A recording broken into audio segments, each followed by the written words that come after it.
SSC ফিজিক্যালের জন্য আশা করি সবাই শুরু করে দিয়েছো নিজের নিজের ফিজিক্যাল।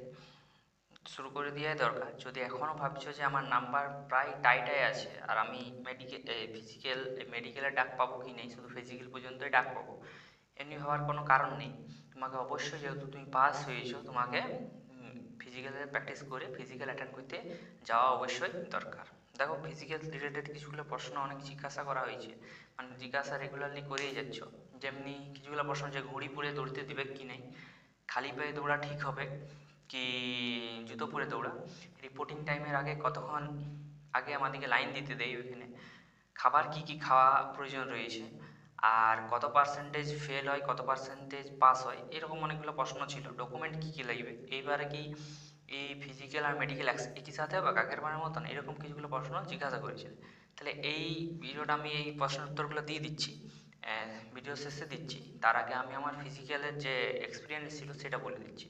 দেখো, আমার ফিজিক্যাল ছিল আমার দুটো ফিজিক্যাল আমি গিয়েছি, তিনটে ফিজিক্যাল অ্যাকচুয়ালি ওই রকম দেখতে গেলে।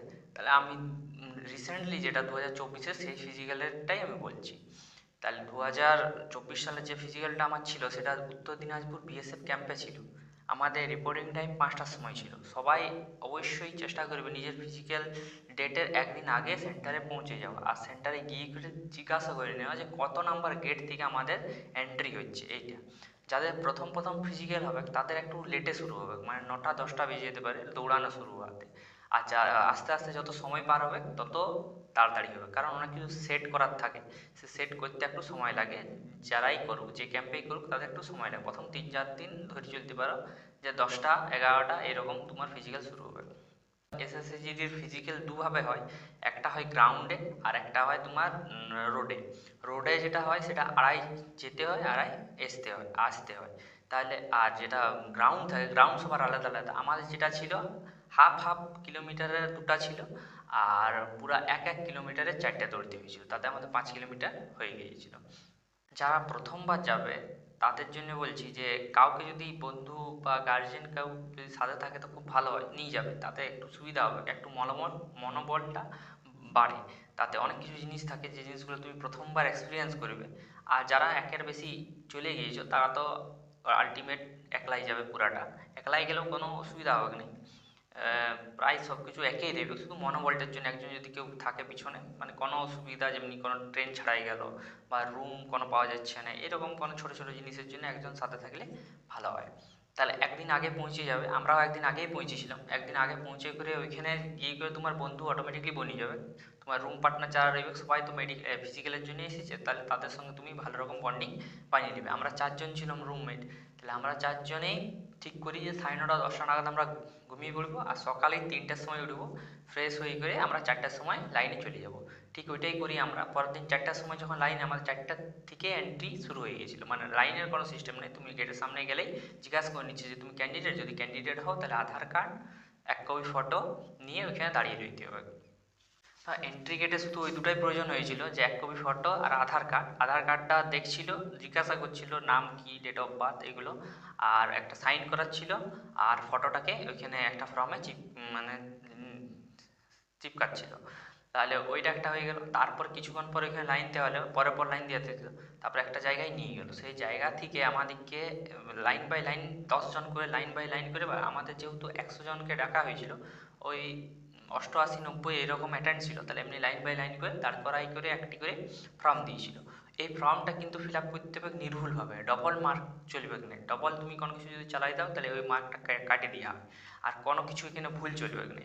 তাহলে আগেই প্রথমে বলে দিই যে এটা ভুল করবে না, জিজ্ঞাসা করে করে ওরা সব কিছু বলে দেবে। তুমি যদি তোমার নামের বানানটাও জানো না, সেটাও বলে দেবে তোমরা, তাও বলবে যে ভুল করো না, কারণ ওদের কাছে লিমিটেড ফর্ম থাকে। আর যদি তুমি ভুল করেছো তাহলে অনেক গালাগালি শুনতে পাবে। একজনা ছিল, জানি না বিহারি ছিল কি অন্য কেউ ছিল, সে কিন্তু অনেক কিছু শুনলেও মারও খাইয়েছে, সেই জন্য 2 থাপ্পড় খাইয়েছে। তাহলে এরকমও তোমাদের সাথে ঘটতে পারে। আমাদের সঙ্গে কোনো ঘটে না, আমাদের 4জনের সাথে, কিন্তু আমরা আরামসে ওইটা ফিল আপ হয়েছে। ওইটা ফিল আপ যে ব্যাচ যত তাড়াতাড়ি করবে তার রানিংটা তত তাড়াতাড়ি শুরু হবে। আমাদের যেহেতু 4:30 5টা নাগাদ রিপোর্টিং টাইম, 5টা বললো, কিন্তু 5টার আগেই আমাদের ফিল আপ হয়ে গেছিলো। ফিল আপ হয়ে যাওয়ার পরে ওইখানেই ফ্রেশ হয়ে যেতে বলবে, যারা যারা ফ্রেশ হতে চাও, কেন কি তারপরে আর সুযোগ দেওয়া হবে না ফ্রেশ হওয়ার। এরপর ডাইরেক্টলি ওইখান থেকে নিয়ে যাওয়া হবে যেখানে আমাদের মেজারমেন্ট হয় সেই ক্যাম্পের কাছে সেম দুটো লাইন করা হয়। আর তার আগে সব কিছু খুলে দিতে বলা হয়, বলে যে শুধু প্যান্ট ছাড়া বাকি আর কিছু থাকবে না ওইখানে বলা হয়। এইবার ওইখানে একটা জিনিস, একজনা কনস্টেবল আসে, সেই কনস্টেবলটা এসে করে আমাদেরকে বলে এইবার আমাদের মানে অতক্ষণ পর্যন্ত তোমার সব কিছু ঠিক থাকবে, এইবার তোমার নার্ভাসনেসটা আস্তে আস্তে বাড়তে শুরু হয় সবারই, যারা থাকবে কেন কি এবার তোমার মেজারমেন্ট শুরু হবে, যাদের হাইট 170 সেন্টিমিটার তাদের নার্ভাস, আমার যেমন 170, তাদের নার্ভাসনেসটা পিকে থাকবে। তাহলে সেইখানে আসছিল একটা কনস্টেবল, আমাদের বিএসএফ ক্যাম্প ছিল তো বিএসএফ কনস্টেবল আসি করে কীভাবে দাঁড়াইতে হবে, কীভাবে বুক ফুলাইতে হবে, আর কী কী করতে হবে এখানে, কোন জায়গায় কী কী হয় সব কিছু এখানে বলে দিল।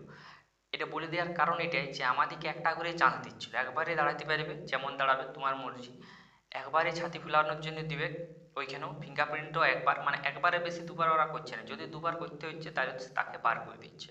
এবার ওইখানে যে ফর্মটা প্রথমে ফিল আপ করেছিল সেই ফর্মটার উপরে আরও দুটা সাইন করতে হয়েছিল আর একটা ফটোকপি আরও তারা নিল, আর ওই ফর্মটা দিল আর তার সাথে তোমাকে আধার কার্ডটা দিয়ে করে লাইন থেকে সিধা যেখানে মেজারমেন্ট হচ্ছে সেখান পর্যন্ত পৌঁছাই দিল। যেখানে মেজারমেন্ট হবে সেইখানে মেজারমেন্টের ওইখানেই যে জিনিসগুলো আমাকে দেওয়া হয়েছিল সেই জিনিসগুলো আরও জমা নিয়ে নিল।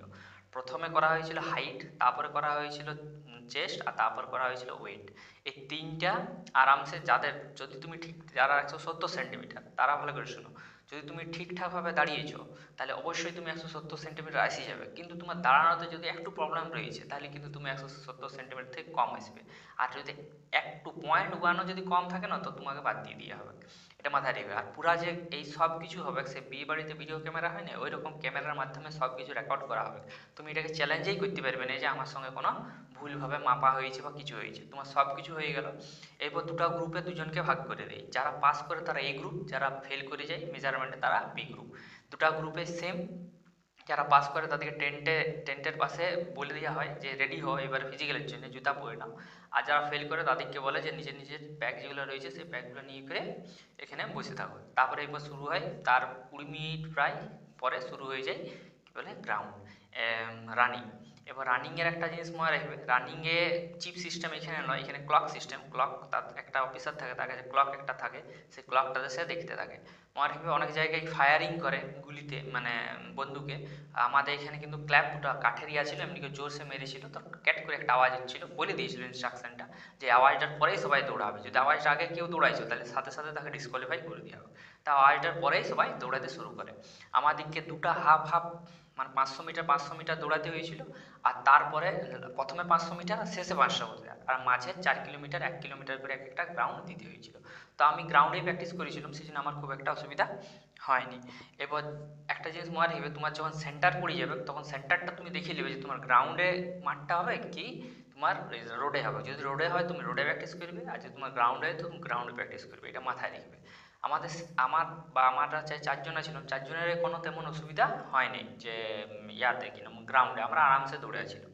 দুটো জিনিস মনে রাখবে এখানে, যে দৌড়ানোর সময় নার্ভাস লাগবে আর অন্যকে দেখে নিজের মাইন্ডসেট চেঞ্জ করবে না। প্রথম রাউন্ড আমার মনে আছে, প্রথম 500 মিটার যেমনি মানে দৌড়াচ্ছে, যেমনি 100 মিটার একটা রেস ওঠে পুরো স্পিডে সবাই বুন করে বার হয়ে গেছিলো, এরকম কিন্তু কোনো কিছু চলবে না। এরকম যদি তুমি করে দিয়েছো তাহলে প্রথমে তোমার সব দম শেষ হয়ে যাবে, শেষে তুমি দম থাকবে কি নেই শেষটাতে। এটা 1600 মিটার নয়, এটা 5 কিলোমিটার, এটা তোমার মাথায় রাখতে হবে। কমপ্লিটের পরে এবারে কিছু জনা ফেল হয়, কিছু জনা পাস হয়, এখানে 50-50 থাকে, যতজন দৌড়ায় ততজনা তার অর্ধেকেই এখানে পাস হতে পারে, 50-50 কারণ রেশিওটা থাকে। তাহলে এরপরে সি গ্রুপ বনে যায় যারা রানিং ফেল হয়ে যায়। এরপর যে বি গ্রুপ তো আগেই ছিল, যারা মেজারমেন্ট ফেল হয়েছিল তাদের সাথে সি গ্রুপকে রাখা হয়, তাদের কেন কি তাদেরকে যে ডকুমেন্টসগুলো জমা নিয়েছিল সেই ডকুমেন্টগুলো ফেরত দিবে। বি গ্রুপ এবং সি গ্রুপ রয়েছে, এদেরকে মোটামুটি 11টা-12টার মধ্যে ছাড়ে দেওয়া হয়। আর যারা কি নাম পাস করে এ গ্রুপ তাদেরকে কিন্তু রাখা হয়। যেহেতু আমাদের ডিভিটা আর ফিজিক্যাল আর মেডিকেল তিনটে একসঙ্গেই চলছিল, সেহেতু আমাদেরকে ছেড়েছিল 7টা, হ্যাঁ 7টা, প্রায় 6:30 7টা নাগাদ আমাদেরকে ছেড়েছিল। কারণ ওই দিনে আমাদের কিছুগুলো জিনিস হয়েছিল, ডিভিটা যেমনি প্রায় কমপ্লিটই হয়ে গেছিলো, আর কিছুগুলো মেডিকেল হয়েছিল। মেডিকেলগুলো বলে দিচ্ছি কী কী ছিল। মেডিকেলগুলো ছিল ইউরিন টেস্ট করা হয়েছিল, দাঁত গুনা হয়ে গেছিলো, ফ্ল্যাট ফুট নক নি, হিমোগ্লোবিনটা টেস্ট সেদিনকেই করা হয়েছিল, বিপি, আর হাতের একটা অ্যাঙ্গেল থাকে, এই অ্যাঙ্গেল কত অ্যাঙ্গেলের বেশি হওয়া যাবে না সেই অ্যাঙ্গেলটা এমনি করে যেটা দেখে সেই অ্যাঙ্গেলটা, এইগুলো করা হয়েছিল। আর একটা সেই জাম্প করলে যে ভেনিয়াস কোষ, ভেন কি একটা আমার নেই, তাহলে ওই ভেনটা দেখা হয়েছিল। তাহলে এইগুলো মেডিকেল আমাদের কিন্তু কমপ্লিট হয়ে গেছিলো। এইবারে কিন্তু এরকম কিছু হবে না, এবার শুধু ফিজিক্যালটাই হবে, মানে মেজারমেন্ট আর রানিং এই দুটাই হবে, আর কিছু প্রয়োজন হবে না। তারপর আমাদের 7টার সময় ছেড়ে দেয়, আর 7টার পরে যাদের পরের দিন মেডিকেলের ডেট দেয়, যারা সেদিন ফিট হয়ে যায়, এবং তারপরের দিন যারা আনফিট হয় তাদেরকে 2 দিন পর বা 3 দিন পর আমাদের যেমন মেডিকেল কল্যাণীতে হয়েছিল, তাহলে কল্যাণীতে পাঠায় দেওয়া হয়।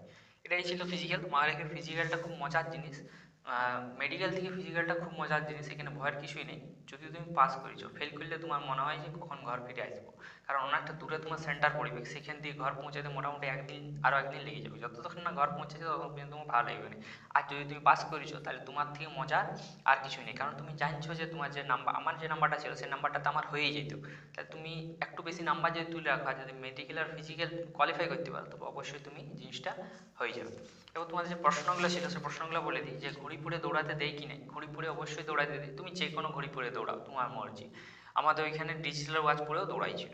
খালি পায়ে দৌড়াবে নাও, জুতা পরে দৌড়ানো, দেখো এটা তোমার পার্সোনাল কল হবে যে তুমি কী পরে দৌড়াবে। কিন্তু আমি যদি আমাকে জিজ্ঞাসা করো, তুমি যেটাতে প্র্যাকটিস করবে সেটাই দৌড়াবে, কিন্তু জুতা পরাটাই বেস্ট হবে, কারণ একটা পাথর যদি লেগে যায় তাহলে তুমি 5 কিলোমিটার ওই ব্যথা নিয়ে করে দৌড়তে পারবে না। জুতাটাই আমি প্রিফার করব। রিপোর্টিং টাইমের আগে কত সময় আগে লাইন দিতে হয়, তো 5টার সময় রিপোর্টিং টাইম থাকবে, তার মানে এই হলো যে আমি 3টার থেকে লাইন দেবো, ওইখানে লাইনের কোনো সিস্টেম থাকে না ডাব্লিউপি কেপির মতন। ওইখানে 4টার দিকেই মানে তুমি যদি যাই করে দাঁড়াও 4টার সময়, তোমাকে যদি ওরাই জিজ্ঞাসা করবে যে তুমি ক্যান্ডিডেট বলো, যদি ক্যান্ডিডেট বলো তুমি ভিতরে, তোমাকে নিয়ে নেবে। কতজন পাস করে পার্সেন্টেজ, মানে পাসের পার্সেন্টেজ, যতজনকে ডাকবে তার 50% পাস করবে, এটা ধরে চলো। প্রতিবার এসএসসি জিডির প্রতিবারের গল্প 50% পাস করে, মানে 100 জন করে ডাকে, উপস্থিত থাকে 90 80 এমনি থাকে, তো 40 জন 45 জন পাস হয়।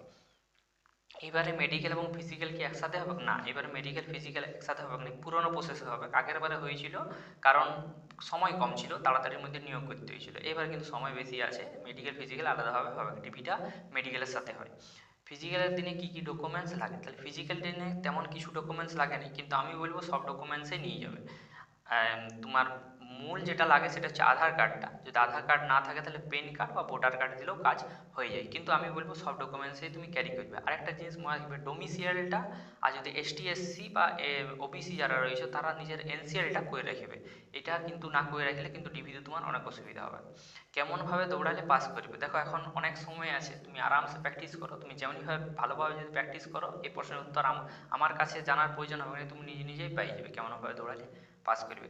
এটাই ছিল। এর পরেরটা আমি মেডিকেল রিলেটেড করব, মেডিকেলটাই বেশি অসুবিধাকর, ফিজিক্যালটা অতটা অসুবিধাকর নয়, ফিজিক্যালটা প্রায় পাস হয়ে যায় যাদের হাইট থাকে, কেন কি 1600 মিটার মনে রাখবে টাফ বটে, কিন্তু 5 কিলোমিটারটা টাফ নয়। অবশ্যই ভালো করে দৌড়াও, পাস হয়ে যাবে।